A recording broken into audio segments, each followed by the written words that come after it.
So thank you, Catherine. Thank you, Petra. And good morning to all of you. I wanted to start my talk with a few stories. I was raised by medical missionaries in India, and so I thought I would start with one story from the Bible, but it also appears in the Quran, and one from the land of my birth, India. The golden calf. Who remembers the story? Moses went to Mount Sinai to receive the Ten Commandments from God, and while he was gone for 40 days and 40 nights, the Israelites started to fret. They thought he might never return, and so they took all of their gold and they melted it into a golden calf. Why a calf? Apparently bull worship was common in many cultures at the time. Some say it still is. Anyway, this is what they did, and they treated the golden calf as though it were a god, and they worshipped it. And when Moses returned, he was angry because they were not supposed to worship idols. So what is this story about? It's a story about being lost in the wilderness without a leader and turning to a false god, which then becomes an object of worship. Well, since World War II, gross domestic product, or GDP, has been the golden calf, the fetish of global economic policymakers. We have turned something that was supposed to be a mere indicator into a way of achieving almost any economic policy objective we could think of. So what I'm going to do is I'm going to review the deep critique of this golden calf, GDP, with a few examples, and also show at least one of the alternatives that is gaining more traction in the United States, namely the Genuine Progress Indicator. As Catherine mentioned, it is now in place in the state of Maryland and in Vermont, and soon it will be in place in the states of Oregon and Washington. 18 other states are looking at putting it into place. Okay, so let's start with one of the most nefarious uses of GDP, which all of you must be familiar with, which is that it has been used to invoke it as a tool for poverty eradication. We've all heard the simplistic slogan that the rising tide lifts all boats, the trickle-down economics is the way to grow the economy and help everyone, including the poor. So I will begin my talk there by illustrating just how twisted this logic is. And for that, I need to get the clicker and turn to India, the land of my birth. So this is a region called Orissa in eastern India that at one time was covered with forests where tigers and elephants roamed, where tribal people could find all that they needed from the herbs and plants and wildlife in the forests. But the World Bank came in and said they needed to address the issue of poverty alleviation and sustainable development. And in order to do so, they needed to raise the GDP of the country. They looked at the energy sector and they saw numerous assets in the form of coal and bauxite underground, but they saw equally enormous liabilities in the form of unionized coal miners, the second largest union in the country. And so they instructed the government of India to break the unions and turn the underground coal mines into open pit mines, a more economically efficient way of getting access to the coal. They made this method of open cast mining a criteria for getting loans. And the money began to flow, where once there were underground coal mines and thousands of miners working, now there were open pit mines with trucks carting out coal by the ton. Humble huts housing multiple families hug the edges of the coal mines. This is a group of women and children that had nowhere else to go. They had been displaced from their land, but without land title, they had nowhere to go. So they were living in communities where the temperatures could reach over 130 degrees Fahrenheit. Spontaneous combustion of coal in the open pit coal mines could not be extinguished. Water is polluted by coal-fired power plants, and far away, healthcare and education is non-existent. Where once there were fertile fields, there were now several football field-sized dumps for fly ash. But the World Bank didn't stop with these open pit mines. They also needed to ensure that whatever money was coming from the coal dug from these mines was money that could be used to repay the loans. And in order to do that, they needed so-called hard currency, or dollars, rather than rupees, which of course can only be earned by certain industries able to produce products for export, such as aluminum smelters. So we visited one of the aluminum smelters in Orissa, and we saw cattle dying in droves from bone-crippling fluorosis and other undiagnosed diseases. This boy had 7 fingers on each hand and 6 toes on each foot. All the malformed children were born after the aluminum smelter began to smelt aluminum. Many of the women cannot be married if the men learn where they're born. Bottom line, thanks to the World Bank policies focused on GDP growth in the energy sector, India's GDP has grown from 1.5% in the 1950s to 10% per year in 2010. Oh, and here are some of the beneficiaries of that GDP growth. Another end result is that the poorest in India are worse off, and they remain without electricity. Now, it's not just India that worships GDP. Of course, we in the US, the origins of gross domestic product, we do as well. We've become so accustomed to GDP as a barometer of economic health that when Hurricane Sandy hit New York City and New Jersey, one of the correspondents for CNN, as he stood in the raging waters of the Atlantic, said, "It's too soon to tell whether or not Hurricane Sandy will be good for GDP." These are the costs Americans paid out for climate change in 2012, according to the Natural Resources Defense Council. And these are the costs that we're paying out globally. Under GDP, this cost is considered a benefit, a sign of economic growth. But this $1.2 trillion a year should not count as a benefit. It should count as a cost. Let's see, so how did we get here?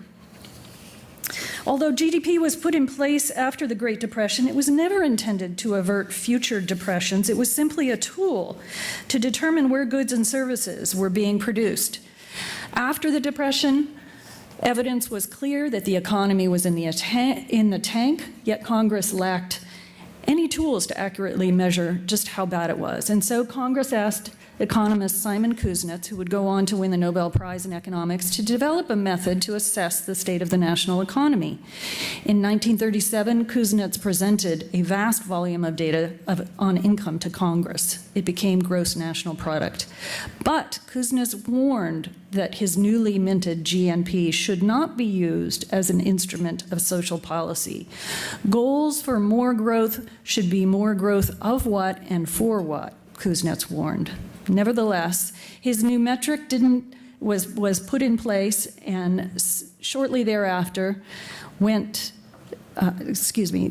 warning on GDP went unheeded, and in 1944 at the Bretton Woods Conference in New Hampshire, where the World Bank, the IMF, and the UN were created, gross domestic product became the barometer of health, not only for the US economy, but for the entire global economy. We've had people in our country warning for quite some time that GDP is not the correct metric to use to measure progress. Joseph Stiglitz, who teaches at Columbia University and received the 2001 Nobel Prize in Economics, has written about what he calls the great GDP swindle. He reminds us that GDP doesn't measure the costs of income inequality, which are growing in our country, nor does it reflect quality, as in quality of health care. Our healthcare costs are among the highest in the world in the United States, but our outcomes are worse than many wealthy countries. In addition, GDP gives no indicator of sustainability. We could be headed for a fiscal or an environmental cliff, but GDP wouldn't give us any clue about it. So GDP as a metric of economic well-being fails on a number of levels. This slide begins to explain its many failings.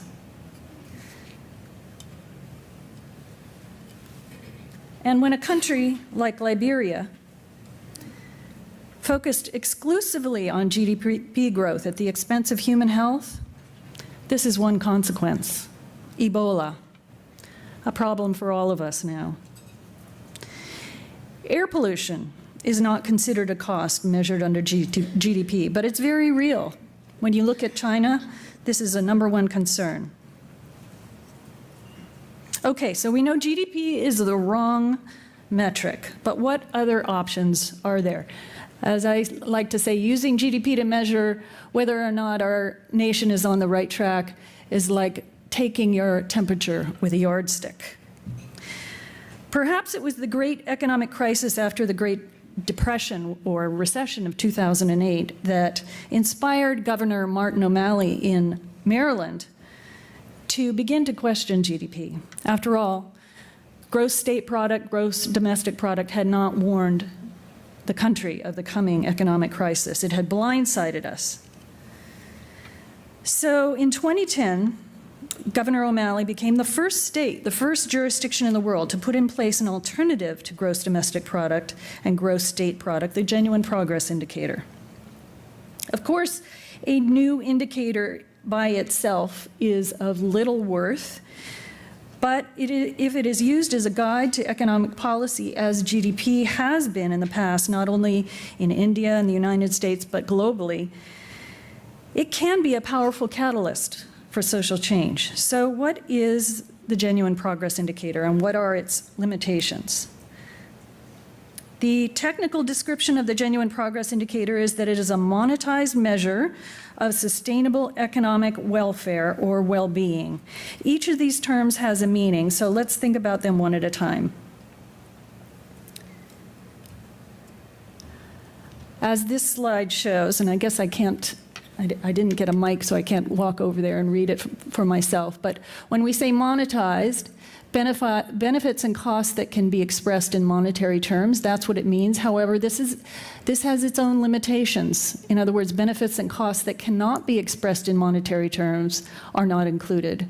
It's an indicator, meaning that it's just an indicator of how we're performing. It's not a comprehensive measure. And when we say sustainable, we mean non-declining for generations to come. But that, of course, has a great deal of uncertainty, since we are, in some cases, guessing whether or not sustainability is, in fact, going to non-decline for the generations to come. It's limited to our consumption of goods and services, so it is not an indicator of happiness or well-being in any other domain. It's now annually updated with data from all the various departments in the state's government. 2 years after Maryland put the GPI in place, Vermont did the same, and now a series of states are considering following Maryland's lead. So what aspects of well-being are measured? These are some of the aspects, the 3 major factors: the economic benefits we receive from consumption of goods and services. Secondly, the economic benefits we receive from social and community assets like neighbors helping neighbors, public parks, public projects, infrastructure, as well as the economic costs that are often hidden from view, like air pollution, like homelessness. These include the costs of environmental degradation, poverty and crime, and spending on items like insurance that are not actually consumed.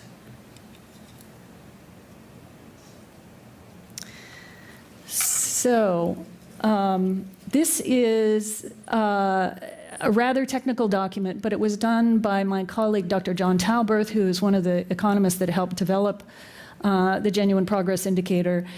He looked at the city of Baltimore through using the GPI lens and made a number of calculations that essentially put forward some of the positives, but also some of the negatives, like income inequality, pollution, the costs of underemployment, the cost of commuting, and came up with a much different figure than Baltimore would have developed if it had just looked at gross state product, or in this case, gross city product. So, recognizing that the GPA, that the Genuine Progress Indicator provides a much better indication of the true state of Maryland's economy than gross state product, this graph shows how the GPI has actually gone up roughly a little bit per year, but then it's leveled off and is now actually declining. So the critical perspective that the GPI brings on growth is that it asks three basic questions. Growth in what? Growth for whom? And growth at what cost? With respect to the growth in what, the GPI indicates that large portions of what passes for growth is growth in defensive expenditures, like on healthcare, commuting, insurance, higher energy bills. With respect to growth for whom, the GPI reveals and is sensitive to the fact that most of what passes for growth is actually growth in spending by the wealthiest 1%. As we all know, median income for most of us has been stagnant or falling for quite some time. And since the Genuine Progress Indicator incorporates income inequality, it is not surprising that part of the reason why the GPI has not grown at the pace of gross state product is because the costs of income inequality continue to grow larger year by year. And with respect to the growth at what cost, the GPI clearly reveals that economic growth in Maryland has been accompanied by increasing economic costs in the form of air and water pollution, lost forests, lost farmland, lost wetlands, climate change, and social ills such as lost leisure time and family breakdown. All these aspects of growth revealed by the GPI add up to the fact that Maryland's economy has not been growing at all for many years now. And so those who need to reconcile with this fact take a hard look at the GPI and see that it's starting to make some major changes in economic policies. They've begun to make major changes in economic policies to focus on genuine progress rather than economic activity alone. So this naturally brings us to the question of how the GPI can be used to guide policy. Now, as this cartoon, I think, makes pretty clear, the fundamentals of the economy often ignore the things that are fundamental to many of us. Yet the GPI, what it does is essentially allows us to begin to explore issues that are fundamental to us, like income inequality. So we did a study using the Genuine Progress Indicator, and we explored how Maryland would be better or worse off were it to return to the state of income inequality that existed in 1968. We asked whether or not equitable distribution of income would have an impact on the state overall. Income inequality in Maryland is at an all-time high, with the richest fifth earning on average $1 million per year, while the bottom fifth of taxpayers don't even make $30,000. What we found in our study was rather striking. Working through the GPI column by column and incorporating a wealth of information from inequality studies from around the country and in Maryland, we found that the GPI would be over $65 billion higher each year if modest measures were taken to improve the income of the lowest 2/5 of Maryland taxpayers. And to put that into broader perspective, the entire state budget for Maryland is roughly $32 billion. But that was a look backward. We also wanted to use the GPI to inform policies moving forward. How can we use the GPI to reduce income inequality? As Nelson Mandela reminds us, poverty is not an accident, and it can be removed by human beings. So in the U.S., we have a technique whereby when legislation is introduced, it needs to be reviewed for its economic impact on the government. In Maryland, it's the Department of Legislative Services that completes what is known as a fiscal note to help meet this need. The fiscal note considers the effects of new legislation on government finances, tax revenues, and expenditures, and also attempts to analyze effects on small business. Perhaps you have something like that here in Ontario. This, of course, needs leads to a very limited understanding of how legislation affects the economy, since fiscal notes do not consider effects on economic well-being of Maryland households or individuals. So we are promoting what we're calling a GPI note, one that takes any new piece of legislation and examines how it would impact the 26 indicators that comprise the GPI, thus providing a more comprehensive understanding of legislative impacts on economic well-being.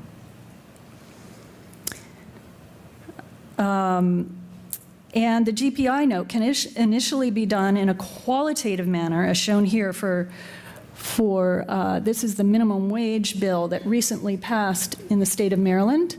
And prior to introduction of and passage of the minimum wage bill, the only thing that was being commented on in the media was the cost to small business, which, as you can see, is that little where that red arrow goes to. That was the focus of the conversation. But once you broadened, using the GPI, broadened the conversation to look at all of the benefits and began to put them, quantify them, you realized that there were enormous benefits that would begin to accrue for Maryland overall.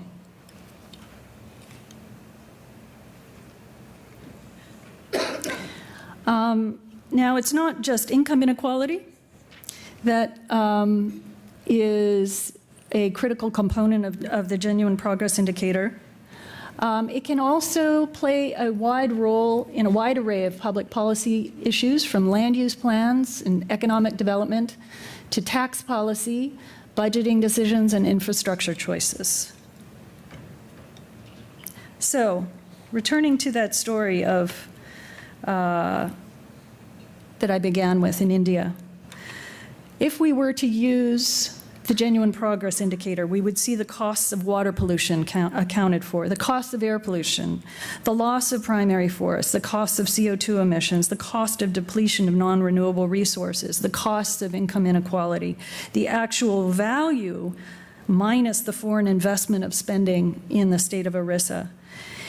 And that actually gives us a better picture of whether or not this particular region of India is better off and the people are better off. So Maryland is ground zero for this change in what some call the structural DNA of our world.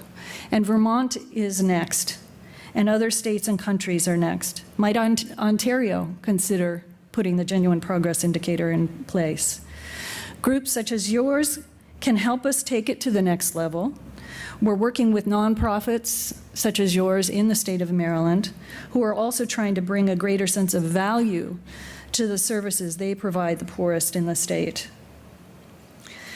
Essentially, in sum, the genuine progress indicator helps evaluate the trade-offs with greatest economic benefit and helps get the greatest return on investment that will enhance social and economic well-being. Maryland is, of course, not alone in calling for moving beyond GDP. There has been a global call to measure welfare, not just output.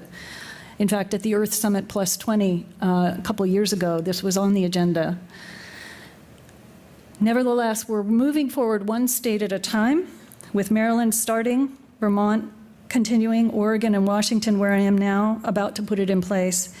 And we're learning by doing, and we really want to work with you to achieve success in moving beyond GDP. How we do that, how we use it in the months and years to come, determines whether or not it will be meaningful or yet another indicator that sits on the shelf. So this is our team. If you'd like to get in touch with us, we'd love to be in touch. Dr. John Talberth, who couldn't be here today, is available to work with you on developing the genuine progress indicator in this country. To continue to learn more about the work that we're up to, please do visit these websites, genuineprogress.net, sustainableeconomy.org. We also have a Facebook page and a Twitter feed. And I want to thank you very much for your attention.